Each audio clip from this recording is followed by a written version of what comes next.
most prominent Puerto Rican voices, that of Jennifer Lopez, came to the heart of a heavily Latino community on Sunday afternoon to energize supporters of Kamala Harris.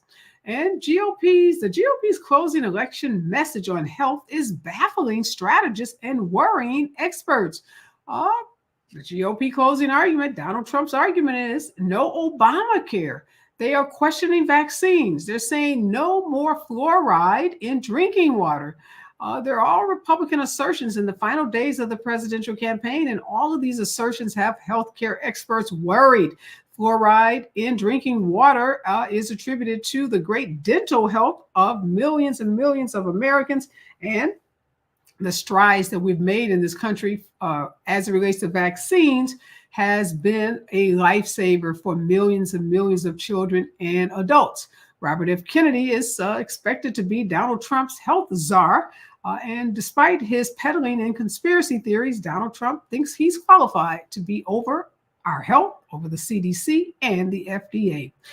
And we're in the final stretch before election day, and poll averages still show an incredibly tight race. Vice President Kamala Harris has held her lead nationally in key swing states like Michigan, Wisconsin, and Nevada. But according to some polls, her lead in Pennsylvania shrank in the past week. And according to some polls, Trump is ahead in Arizona, Georgia, and North Carolina. And the Supreme Court today agreed to hear a complex dispute over how Louisiana draws congressional maps that could affect the power of Black voters in the state and the balance of power in Congress. The case will not impact the election tomorrow because it won't be decided for months. But legal experts add that it could have significant ramifications for how states consider race in drawing congressional districts to comply with the Voting Rights Act, and therefore could impact future elections. Well, Vice President Kamala Harris made a surprise appearance on Saturday Night Live.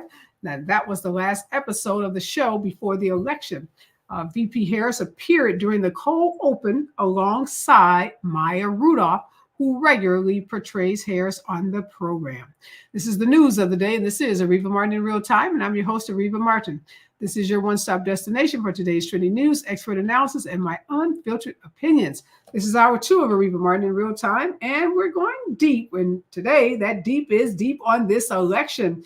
Yes, tomorrow is Election Day, Tuesday, November 5th, and it's not the first day to vote. It's the last day.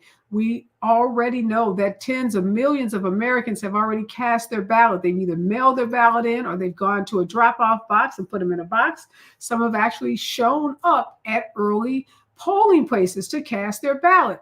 But tomorrow is the absolute last day to vote in person. And according to some states, it's the last day to even have your ballot postmarked. Make sure you go to the website, the Secretary of State in your state, to check on what your rights are as a voter, to see if there's a voting registration available in your state like Nevada up until tomorrow. See what the requirements are for dropping your ballot in the mail if you're planning to do so. You do not want to have your ballot discarded and not counted in what we all believe, and I say all because most people will agree, in one of the most consequential elections of our lifetime, and not so much just because of who's running, but because democracy is on the ballot. We talked a lot about that in hour 1, that who becomes our next president will tell us a lot about the direction of this country and our ability to preserve our very fragile and very young democracy. There have been so many experts opining on stations for the last 24 hours, and that will continue until we get the final results. And KBLA is in the live election business as well tomorrow night. Stay tuned in to KBLA starting at 4 p.m. We are going to bring you live coverage from Howard University, the election party destination for Vice President Kamala Harris. We will then also have live election coverage with Tavis Smiley and Dominique DePrima starting at 6 p.m. Experts from the station, Deion Raymond, Adrian Shropshire, John Wood Jr., they're going to join in as contributors. Also, a whole host of analysts and experts will be with us throughout the evening tomorrow, starting at 4 p.m. Pacific Standard Times. We'll be taking your phone calls starting at 6 p.m. Pacific Standard Time. So make sure you make KBLA Talk 1580 the destination for all of your election coverage tomorrow night.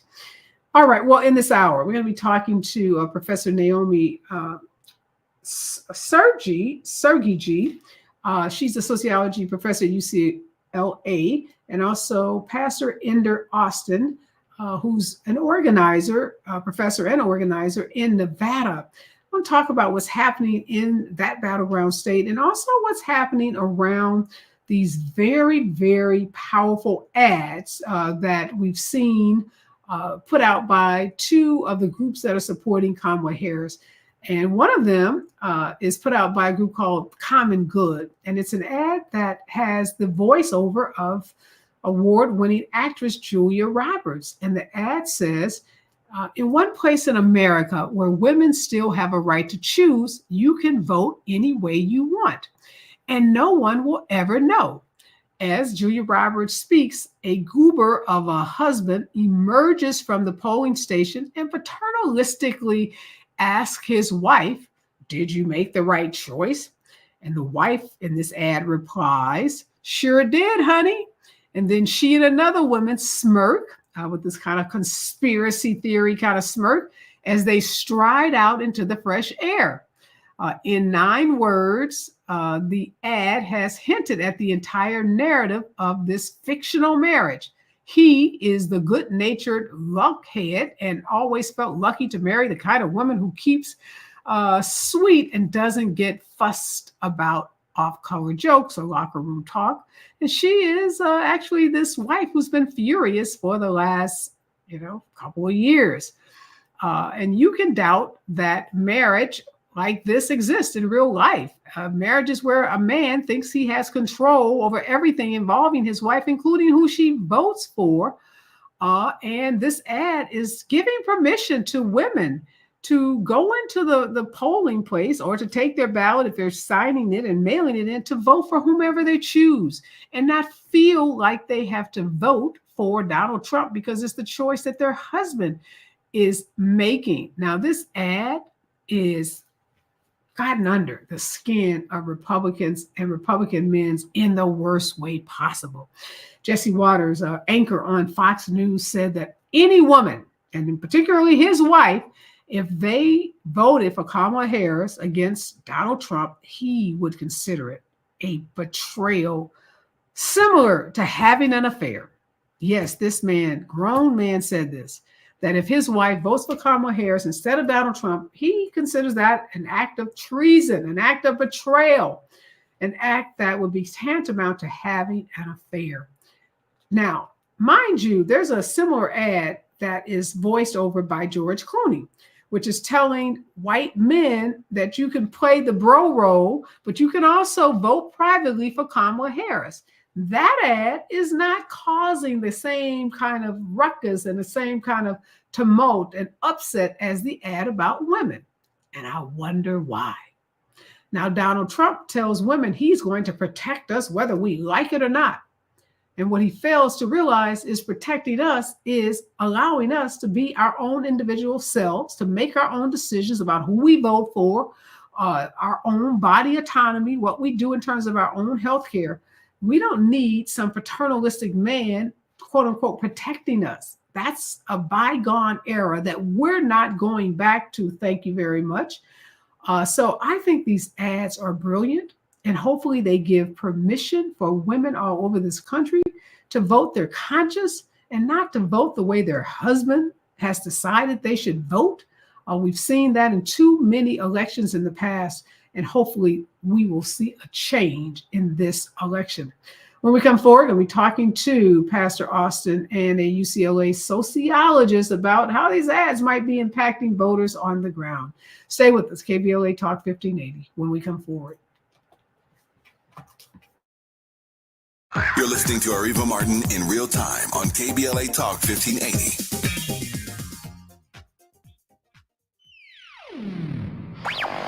All I need is one mic. With the KBLA Talk 1580 editorial, I'm Tavis Smiley. Can I confess something to you? As a longtime California voter, I am so over our ballot proposition process. So many ballot measures, so little time.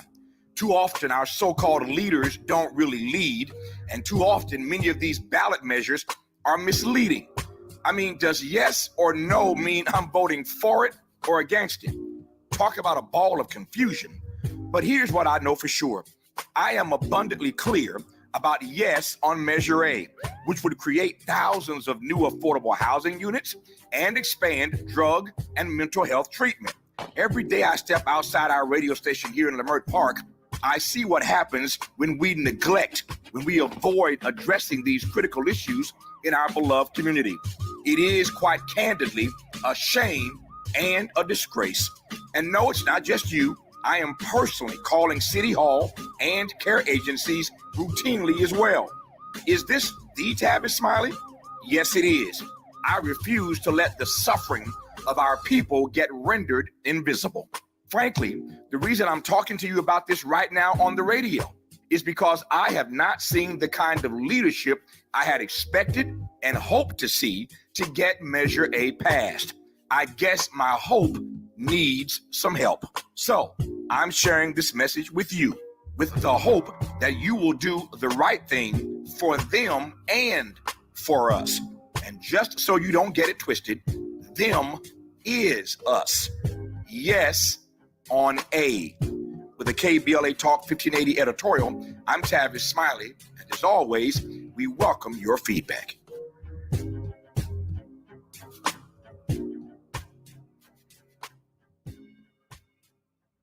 We're not just a thermometer recording and broadcasting popular opinion. We aim to be a thermostat, transforming the conversation about climate justice in our community. This is KBLA Talk 1580. On your period, sudden gushes happen without warning. But now you can say goodbye to stand-up gush fears thanks to Always Ultra Thins with rapid dry technology.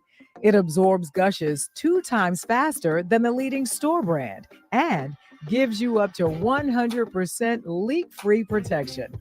Hello, clean and comfortable with Always Fear No Gush.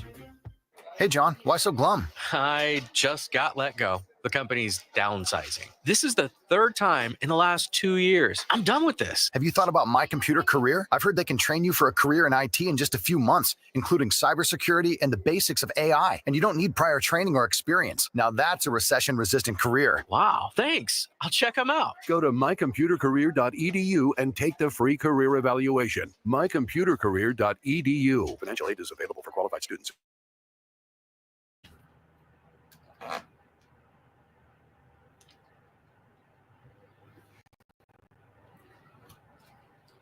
We are back, and Professor Naomi Sue Gee is with us. She's a sociology at UCLA, and Ender Austin is with us. He is a Black male voter organizer in Nevada, and he has formerly worked for the Biden campaign.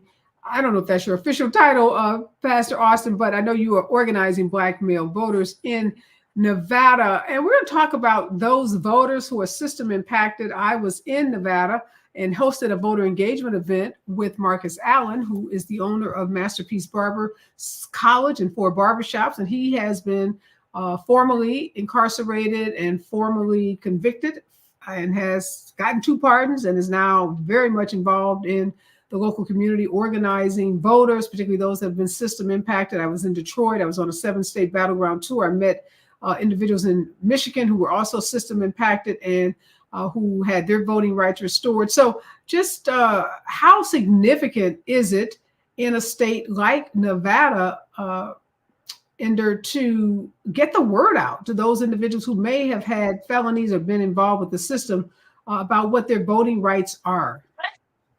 Well, first, thank you so much for having me. And you're absolutely right. You were there with actually my fraternity brother, Cedric Creer, as well. And it was a phenomenal conversation.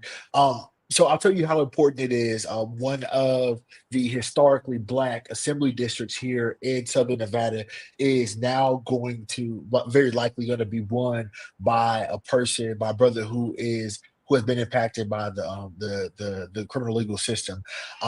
That's how vital it is that we literally are seeing brothers and sisters who are able to come out of the system, and then re-engage society. And this particular person very likely going to be a state legislator, which is the body that literally changed the laws so that folks who are system impacted are able to have their voting rights restored. And so when you talk about how important it is for us to make sure that folks know, we talk to people, this law in Nevada, forgive me, I think maybe this is a second cycle, I believe, that this law has been in effect. And so there's still people who we're talking to on a very consistent basis who are saying, well, I did a bid, I can't vote. And so we Mhm. still have a long way to go because in the United States, we have 50 states and probably 60 different ways of voting.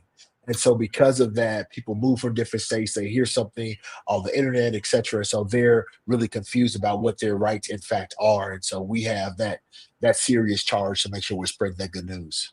You're right, Ender. I did have your fraternity brother, Cedric Creer, a city council member, in that conversation. Great conversation. We were speaking to students at that Barber College, many of whom didn't see the relationship. They were mostly men between voting and what they were doing. And we were able to show them, look, you're about to get a license from the state of Nevada to be a barber. You're going to be involved with the government, whether you like it or not. You're going to be probably an independent contractor. You're going to pay taxes. We talked about the economic opportunity plan that Kamala Harris has rolled out, where 1,020,000 forgivable loans will be given to entrepreneurs of color, that many of them would be eligible and may seek those loans. So it was really important to have that kind of conversation with them.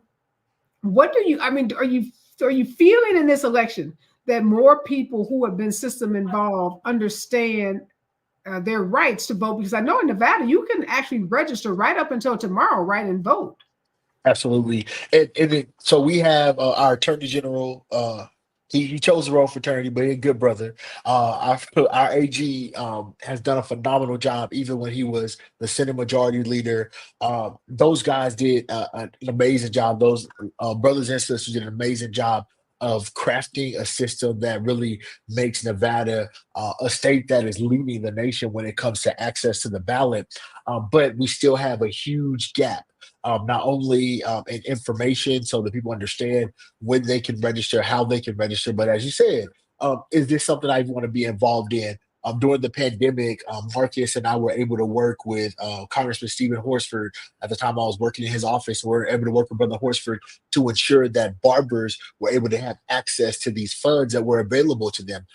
And that was only possible because you had someone like Stephen Horsford in office. And because Brother Horsford was in office, he was thinking not only about these huge casinos, these folks who have been major donors to political causes, but also about, hey, this will cut my hair, and my barber has not been able to get a paycheck because he's an independent contractor and I can come out of my house. So we set up these kind of calls, and that really helped us to make some headway to helping folks understand how important it was. Another issue Marcus and I have been talking about for a while, the state licensing board wants to intermingle barbers with cosmetologists, and the barbers are very upset about that. But these are the issues. That's why organizing has to begin not when there's time for an election, but it has to be a year-round evergreen effort that we're always making folks aware this is what's at stake for you and your family, not just because November 5th we have a job to do, but every single day we have to be out there.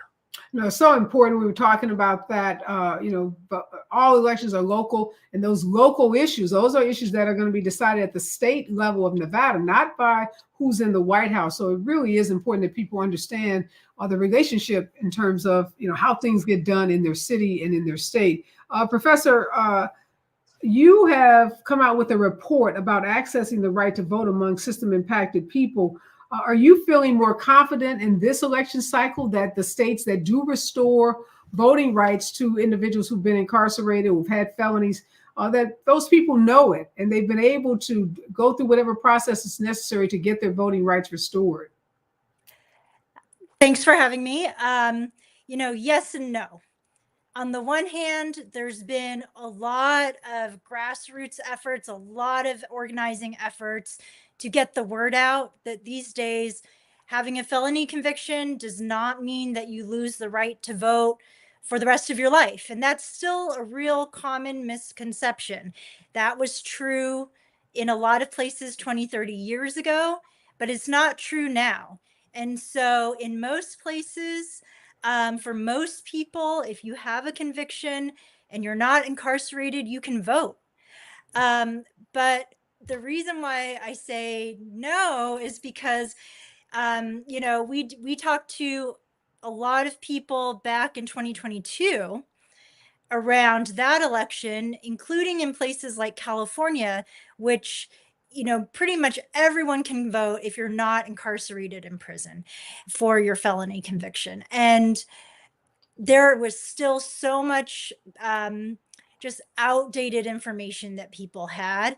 And so even in a place like California, it's still important to continue to get out get that word out that most people these days with a felony conviction, if you're not incarcerated, you can vote. And if you're living in those few states, where you are incarcerated, you can vote, then that's something to emphasize too. And so for many people, this presidential election, including in California, this will be the first time that they can vote in a presidential election. If they were impacted by, Proposition 17 back in 2020 in California, which restored the right to vote for people on parole supervision, this is a huge election for so many people who previously did not either realize that they had the right to vote or did not have the legal eligibility to vote. And so we need to continue to get the word out. A lot of states do have same-day registration voting. They can still, register to vote. They can still vote even if they have a felony conviction. What about and there are those people who are in jail? So there are people in jail who've been charged with crimes. They're being held, waiting trial, waiting, the legal process to play itself out, but they don't have a conviction. In the state of Nevada, are they able to vote, and how are their voting rights exercised? So we have some phenomenal folks who are leading the charge on that. My sister Leslie is and Jageda is also a formerly incarcerated brother. And what these folk have been doing is making sure that in the jails here in the state of Nevada that you can actually they're going and registering folks and then making sure, hey, let's get their ballots over there. Actually, in one of the it was on a different network. I won't say their name because I know that protocol. It was on a different network doing the primaries where folks were for the first time being able to actually exercise their right to vote right there in one of the jails here locally in Southern Nevada. A phenomenal thing because, as you stated, just because somebody is waiting to have an adjudication, that does not mean they lost their right to vote. And what are you feeling now? And I mean, the last day to vote is tomorrow. So people have been voting. Early voting has been taking place for weeks across this country. Nevada is a key swing state. Your Congressman Horsford, who is chair of the Congressional Black Caucus, obviously has been out campaigning. I had him on the show about a week and a half ago, 2 weeks ago. He felt really good about the state. I know there are a lot of celebrities and surrogates. The VP's been there several times. What's your sense? I had a chance when I was there to do some door knocking and meet voters myself. But what are you feeling about the voters in Nevada, like in terms of where are they? How are they leaning? Now, I'll put it in LA terms. Kobe said, "Job's not done." There's no reason to celebrate. There's no reason to let up. We were door knocking yesterday. We will be door knocking. We did some phone calls today. We'll be door knocking in the morning. And we have a tradition. There are polling sites where we stay there. We celebrate every first time voter. We rally around the people who are waiting in line to every single vote is done. While I'm doing that tomorrow, I'll also be texting folk, making sure that they have mailed their ballot, making sure that people have, my mama is making sure my siblings and everybody's voted. We are running through the tape. We are taking nothing for granted because this election is too important.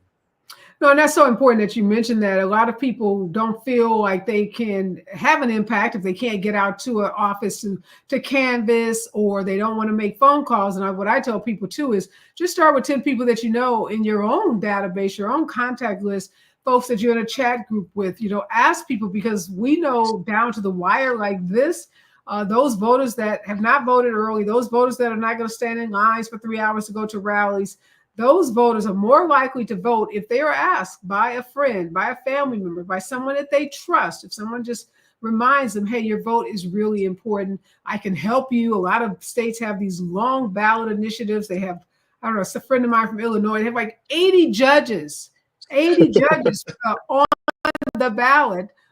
So we know these ballots can be really overwhelming and confusing. When we come forward, we're going to continue this conversation about what's happening on the ground just less than 24 hours from the big day tomorrow, November 5th. Stay with us, KBLA Talk 1580. The right time. More of Areva Martin in real time when we come forward. Amber Payton with 4 things you should know from BIN News. Kamala Harris's last campaign stop is a free concert in Philadelphia tonight. The event outside the city's Museum of Art will feature The Roots, Oprah Winfrey, DJ Jazzy Jeff, and Fat Joe. A lawsuit over PepsiCo's suspected plastics pollution initiated by Black New York Attorney General Letitia James has been dismissed. The Supreme Court judge said that James did not provide substantial evidence that the company's single-use plastic was a public problem. Hospitals in Texas are now required to ask for and record the citizenship status of patients. The executive order from Republican Governor Greg Abbott went into effect on Friday. It includes a requirement that the hospitals file a report on the numbers by March. And voting in 27 states will be monitored by the Justice Department tomorrow. The department says it plans to monitor compliance with federal civil rights laws. The monitors will be in a total of 86 jurisdictions from Alaska to Arizona and Georgia to New Jersey. Get BIN News on demand 24/7 at BINnews.com. Traffic in West LA remains heavy over 55 minutes for those on the 405 North between the 10 and Nordhoff Street.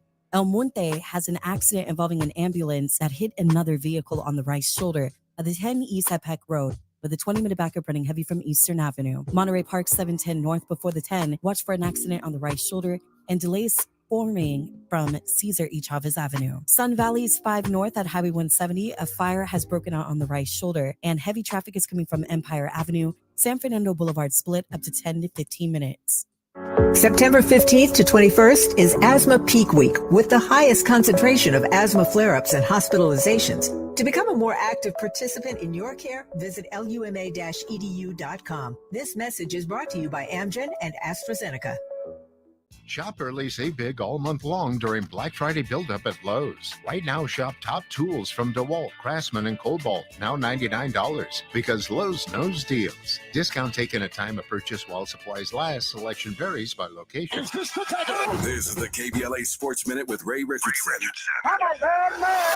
USC's women's basketball team, ranked number 3 in the country, won their season opener today. The Trojans overcame 26 turnovers to beat Mississippi 68-66, a game that was played in Paris. All-American Juju Watkins led the Trojans with 27 points, 10 rebounds, 4 assists, and 3 steals. The sophomore from Compton was able to finish the game despite suffering a bloody nose. The Trojans ended the game making 17 straight free throws. The Clippers are one of 5 NBA teams that have not won a home game this season. The list includes Detroit, Philadelphia, Milwaukee, and Utah. The Clippers are 0-4 in their new arena, the Intuit Dome. They're at home tonight against San Antonio. Jackson State is the only HBCU football team ranked in this week's top 25 Division I AA poll. Jackson State at 7-2 moved up 3 spots to number 20. No debates, no speculation, just the info you need. That's your KBLA Sports Minute. I'm Ray Richardson on KBLA Talk 1580.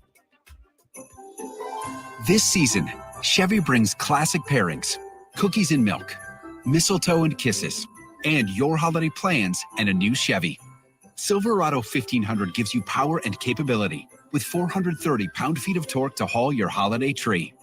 The Equinox EV and all-new Equinox, America's best compact SUV for new vehicle quality by J.D. Power, offer both confidence and style to see you through the holiday season. It's easy to see why Chevy makes everything better and brighter. Find your red tag.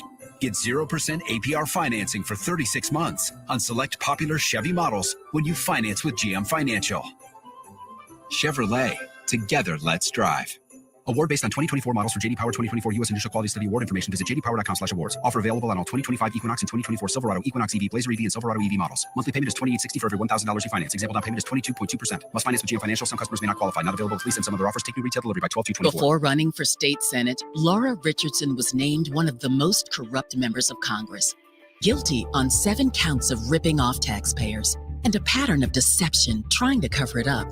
Richardson is too shady for state senate. For your state senator, frontline nurses, classroom teachers, and Planned Parenthood Advocacy Project, support Democrat Michelle Chambers, a champion for abortion rights, higher wages for workers, and more affordable health care. Democrat Michelle Chambers for state senate. Ad paid for by nurses and educators supporting Chambers for Senate 2024, sponsored by labor and nonprofit environmental and health organizations, Ad Committee's top funders, SEIU California State Council, not authorized by a candidate or committee controlled by a candidate. In California, the use of man-made stone is causing workers to get silicosis. Silicosis is a fatal disease caused by breathing in silica dust from cutting, polishing, or grinding man-made stone. To prevent silicosis, employers must provide their workers proper equipment, including water systems and NIOSH-approved respirators. Stop dusty and deadly practices. Learn more at worksafewithsilica.org. This is a message from Cal OSHA. Take it from Michelle Obama. This election is going to be close. Michelle Obama is asking you, no, I'm telling y'all to do something. This election is our moment to continue the fight of those who came before us, and we have the power to do it, but only if we do it together. We did it before, y'all, and we sure can do it again. Let us work like our lives depend on it.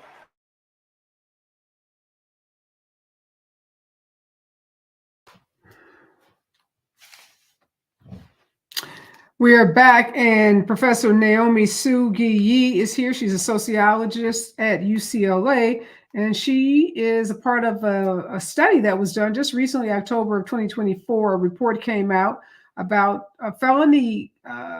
people who have felony convictions and their voting rights.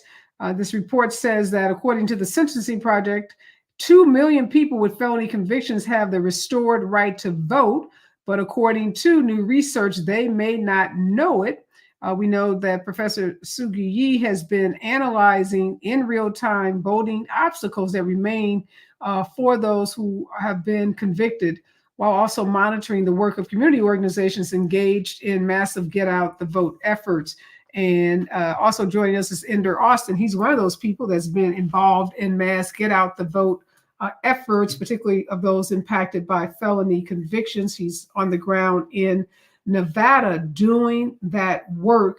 I know, Professor, you said there's still a lot of work to be done. I know I met folks on my Battleground State tour, met folks in Pennsylvania, met them in Michigan. Pretty much every state I was in, I met individuals who have been involved with the system, have been convicted before. Many did not know what their rights were. Many assumed, as you said, that they could never, ever vote again because they had a felony conviction. And I can't recall the state, but one of the states I was in said that you could vote, but you had to be, quote unquote, off paper. So you couldn't be on probation. You couldn't have any fines. How difficult is that? Because there are many people who still owe lots of fines. So we know that many municipalities finance their coffers by charging people, in some ways unconstitutionally, fines and criminalizing certain conduct. So is that one of the barriers that people still face? It really depends on the state. And so an example of a state where the fines and fees are the barrier for people to vote is Florida. So in Florida, basically it is the responsibility of the voter to figure out, do I still owe fines and fees? And if I do, then I'm not eligible to vote in that state. Now, so that is a way. Another state that's an example of that is Texas. Texas, it's confusing. And honestly, no one really knows because the administration in Texas has refused to clarify what they mean, if they really mean that fines and fees is a reason to not be eligible. So there is a gray zone there in Texas.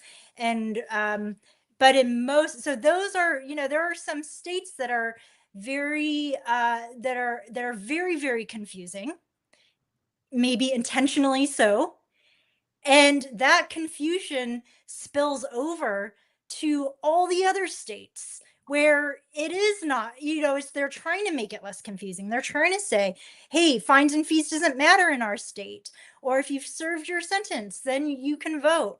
Or, even if you're serving your sentence in the community, you can vote. And so in most states, it is not confusing in that way. But states like Texas and Florida, they just play an outsized role. And there have been so many high profile incidents of people being penalized when they voted mistakenly in those states. And so that just has a spillover effect to other states, creates confusion, creates a climate of fear. And so that's what the outreach campaigns need to tackle, right? In the states where it is clear, where people have their rights restored, to really push back and say, hey, we are not in a state like Florida. We are not in a state like Texas. And even if you are in those states, there are ways where you can clarify if you do have your rights restored or not. Ender, do you find in Las Vegas that there is fear, like, or people you're talking to at these doors, at these events, are they concerned? Like, yeah, man, you're telling me I can vote, but I don't want to get prosecuted again for voting. Is there any of that, the chilling effect that Professor Guyi is talking about that's happening in places like Texas and Florida? Do you find that to be an issue in Nevada? It absolutely is. I think she said it exactly right. When you hear about these high profile cases, it's the same thing as a lynching. A lynching was not just about the one person you took out, it was about instilling a sense of fear throughout a community. And so many times when we hear about a sister who was told she could register to vote, and forgive me, I forget her name, in Texas, and then she is told by a parole officer that she can register to vote. She attempts to do so. With the full understanding that this has been permitted by those in authority, that gets put out more than what the state legislature does. And that's why it's so important that we are organizing on a consistent basis.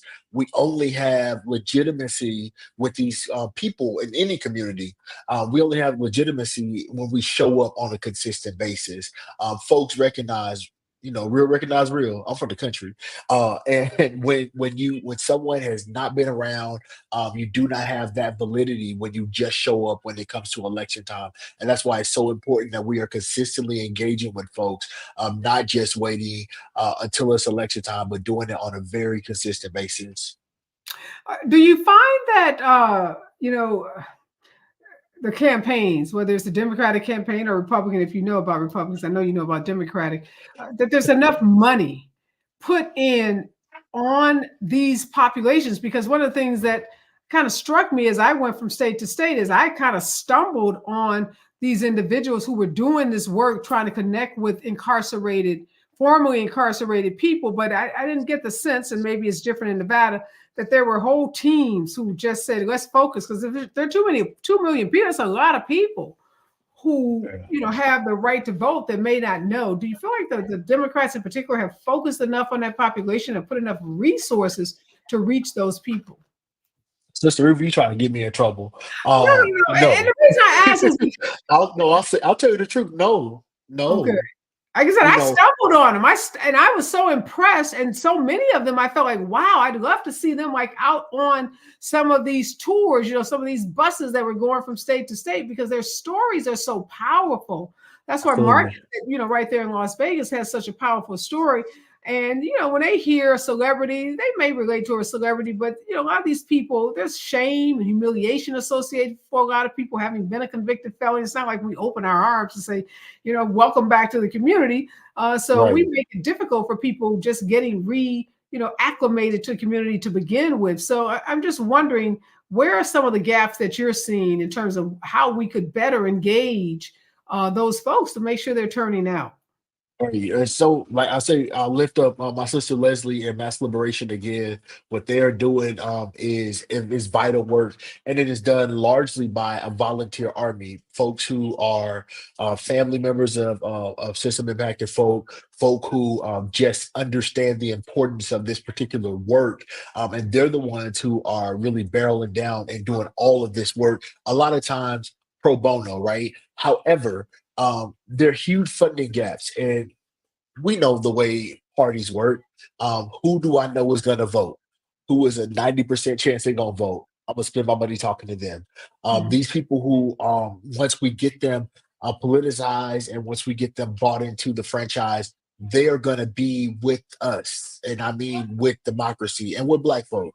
Um, a lot of times they are not willing to make that kind of investment, and it's shameful, and we have to call folks out and make sure that we are doing the fundraising that's necessary to get these people the resources that they need to keep doing this work. Yeah, I met a guy in Detroit, Michigan. His name is Zoe. He was doing, I don't know, he did 15, maybe even 20 years in jail. Is out working with a violence prevention group in Detroit, doing gun violence prevention, going into tough neighborhoods, getting folks off corners, literally taking guns out of the hands of young Black men. And he has such a powerful story because his organization got some of the American Rescue dollars, and that was a way that organization was able to hire him and give him meaningful employment that he said one saved his life, kept him out of going back to jail. But his story, and I could just see him literally going into communities and talking to similar folks who have similar lived experiences and moving them to vote in ways that even I couldn't, and others that are doing that work as well. And I just wish, I was like, oh God, I wish I could bottle you up and just take you on the road with me because the story was so powerful. And you're right, and I get it that money is often spent, on those more traditional voters, but in tight elections, voters like Zoe and the voters like you're targeting, they matter, because if you pick up two people in, neighborhoods across this country, those two people add up very quickly to what maybe 20, 30,000 people they can make a difference in a tight election. Why don't we come forward? I do want to talk about apathy, though, and ask you, Professor, in the work that you've done and that you're doing currently, how are people feeling? Like they've come back and they probably feel some kind of way about the system that, locked them up, separated them from their families, even if they were guilty as charged. But, how does that impact their even desire to want to participate in politics, particularly electoral politics? Stay with us, KBLA Talk 1580, when we come forward. You're listening to Areva Martin in real time on KBLA Talk 1580. This is Assemblymember Tina McKenna reminding you to vote for my girl, Sade Alawari, for State Assembly. Sade is a part of our community, and she's the partner I need in Sacramento to help fight for economic justice, affordable housing, healthcare, and so much more. Sade is just like us. She comes out of our community, and she spent years working in our community, bringing people together. That's why she's endorsed by Los Angeles Mayor Karen Bass, Supervisor Holly Mitchell, teachers, firefighters, and Planned Parenthood advocates. This is Tina McKenna, and I need you to make a plan to vote, and to vote by Tuesday, November the 5th, for Sade Alawari for State Assembly. Ad paid for by Opportunity PAC, a coalition of teachers, nurses, faculty members, school employees, and public and private labor, healthcare, and environmental organizations. Ad committee's top funders, California Teachers Association, not authorized by a candidate or committee controlled by a candidate. Hello, LA. Metro is your partner for thriving communities and sustainable travel. We're dedicated to providing better transit for everyone. When you go Metro, you're more connected to jobs, healthcare, school, and loved ones. It's the way of the future. Start your journey at metro.net. Hi, my name is Erica Wiley, and I am running for Superior Court Judge, seat number 48. As a deputy public defender for more than 2 decades, I've always fought for justice. I was raised in South Central Los Angeles by a single mother, so I know the struggles which bring many to the criminal justice system. Over 20 years of experience has shown me that to protect the public, we must provide those who suffer from mental illness, homelessness, and drug addiction with the resources and tools to improve their lives. I am dedicated to criminal justice reform and ending the vicious cycle of mass incarceration. I'm endorsed by the Los Angeles Times, the Los Angeles County Democratic Party, and LA Mayor Karen Bass. Mail in your ballot today or vote in person on November 5th. Erica Wiley for Superior Court Judge, seat number 48. Find out more at my website, wileyforjudge.com. That's WILEYFOR judge.com. Or follow me on Instagram, Wiley4Judge. Paid for by Wiley for Judge 2024. I'll see you at the polls on November 5th. Vote Wiley for Judge, seat number 48. If you're living with dry age-related macular degeneration or dry AMD, you may be at risk for developing geographic atrophy or GA. GA can be unpredictable and progress rapidly, leading to irreversible vision loss. Now there's something you can do to slow it down, get it going slower. Izervay is proven to slow GA progression. Izervay gets GA going slower. Izervay or avacincaptad pagel is a prescription eye injection used to treat GA. Don't take it if you have an infection or active swelling in or around your eye. Izervay can cause eye infection, retinal detachment, or increased risk of wet AMD. Izervay may temporarily increase eye pressure. Your vision may be impaired after an eye injection or exam. Don't delay. Ask your doctor about Izervay today. Izervay gets GA going slower. Visit Izervay.com. That's IZERVAY.com. Climate justice, climate equity, climate resilience. By any other name, we demand environmental justice in 2024 and beyond. We're KBLA Talk 1580, and we don't black down. With reported hate crimes rising in recent years, California has responded through outreach efforts across state government and in collaboration with community-based organizations for the launch of CA versus Hate. This non-emergency, multilingual hate crime and incident reporting hotline provides an anonymous reporting option for victims and witnesses of hate acts, reported in 15 different languages through the online portal and in over 200 languages when calling the hotline. Report anonymously by calling 833-866-4283, Monday through Friday from 9 a.m. to 6 p.m. or online at any time at cavshate.org.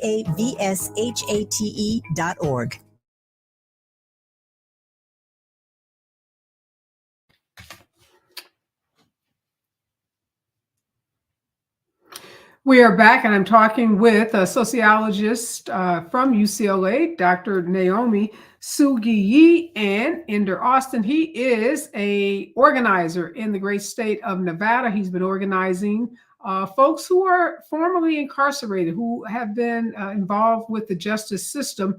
And the Professor Sugi, is out with a report about the 2 million voters who have been system impacted, who now are eligible to vote, many of whom maybe don't know what their rights are and may not be voting in this election. I want to remind everyone, too, that tomorrow KBLA will be live from 4 p.m. PST all the way until we get some results, some tangible results from this election.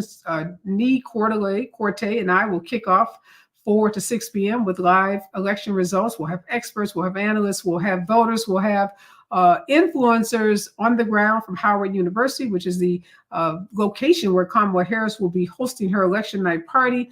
We'll have callers that will be able to call in starting at 6 p.m. Tavis Smiley and Dominique DePrima will be holding it down. But again, all of your live election night coverage right here on KBLA Talk 1580. Make sure you tune in starting tomorrow at 4 p.m. Dr. Sugi, a lot of times people who've been system impacted are very upset. They're angry with the system. They're angry about their incarceration. They're angry about their prosecution, their indictment, about what they suffered in jail. Many in prison in particular suffer some atrocities, rape and violence, and their separation from their family. So when they come home, voting may not feel like the right thing to do. They may feel like it's the system, the government that, is the responsible for their circumstances. What are you hearing? And, what do you see in the work that you've done around the eagerness and the desire of people who have been system impacted to even participate in politics? Yes. I mean, I think a lot of people express to us that when they first come home, they are not thinking about voting.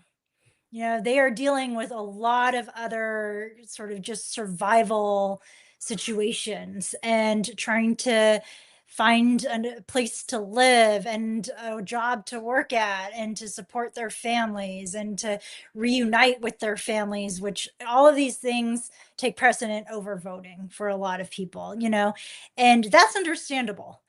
Um, but I think what tends to be lost is that people, even if they're in survival mode when they first come home, they are no longer in survival mode when it's a year, 2 years, 3 years, 5 years, 10 years later. And so in the work that we're doing right now, we're text messaging 40,000 people across 7 states who are members of Alliance for Safety and Justice, letting them know. Most of the people we're text messaging are 50 years and older. And they had a felony conviction decades ago. And so, I think it's important that, yes, there are times in people's lives where voting is really, really hard, but people change over time. And we know that older people, especially, are really going to vote, no matter if you have a record or not. And so I think that, reaching out to everyone, they may not have voted ever in their decades, but, they may not have realized that they are now able to vote, even when they weren't able to vote 30, 40 years ago. Yeah, that's an excellent point.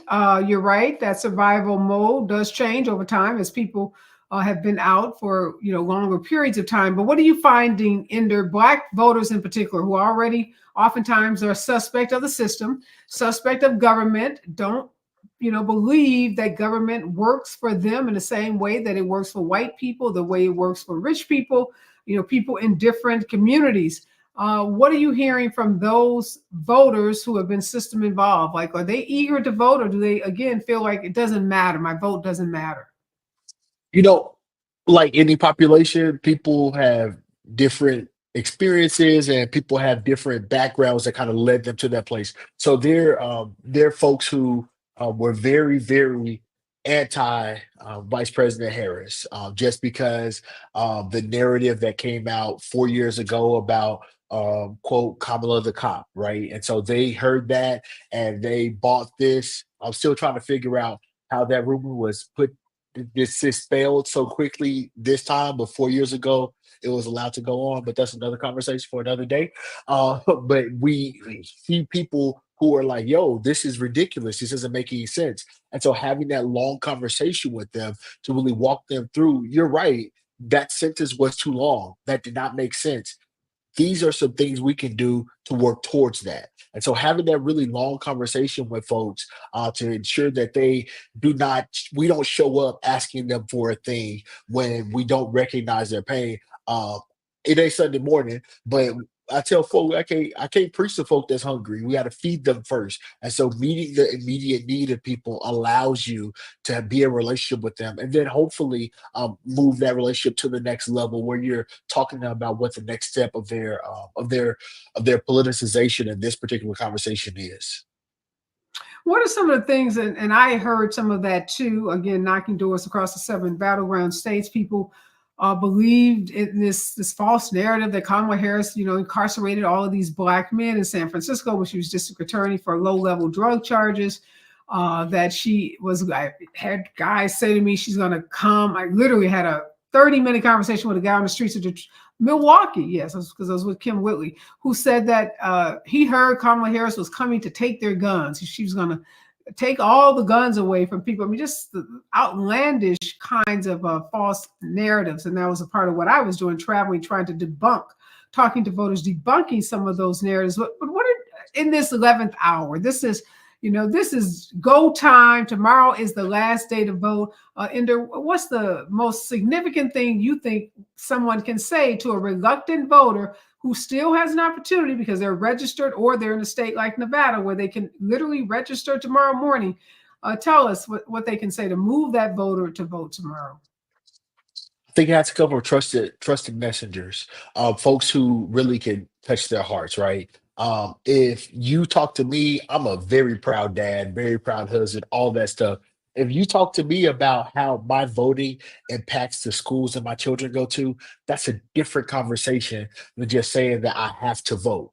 Right now, personally, I think that Black folks specifically have to vote. People in marginalized community have to vote. But instead of me going about trying to pontificate about the importance of voting, if I really make a good case, a good cogent case about what impacts me as a person, and that comes from a trusted messenger, it's a whole different type of conversation. I think that's the way we move people. Well, we have about 24 hours or less to get people moved. So we want to encourage everyone, call your friends, call your neighbors, check in with your family members, your chat groups. We all can do something, as Michelle Obama keeps reminding us. We can all do something. There's no excuse. And if you don't vote tomorrow, you cannot be heard to complain on Wednesday or Thursday or whenever, because your vote does matter. And in close elections, literally, we could be talking about 10,000 votes. That's such a small number of people across states. And if you are in one of the battleground states like Nevada, like North Carolina, Georgia, or any of those states, your vote is critically important. And going to the polls and casting that vote, your vote is your voice. And we keep telling folks to make their voice loud and make it heard. Stay with us, KBLA, more to come. Robin Ayers is coming up next right here on KBLA Talk 1580. Thank you.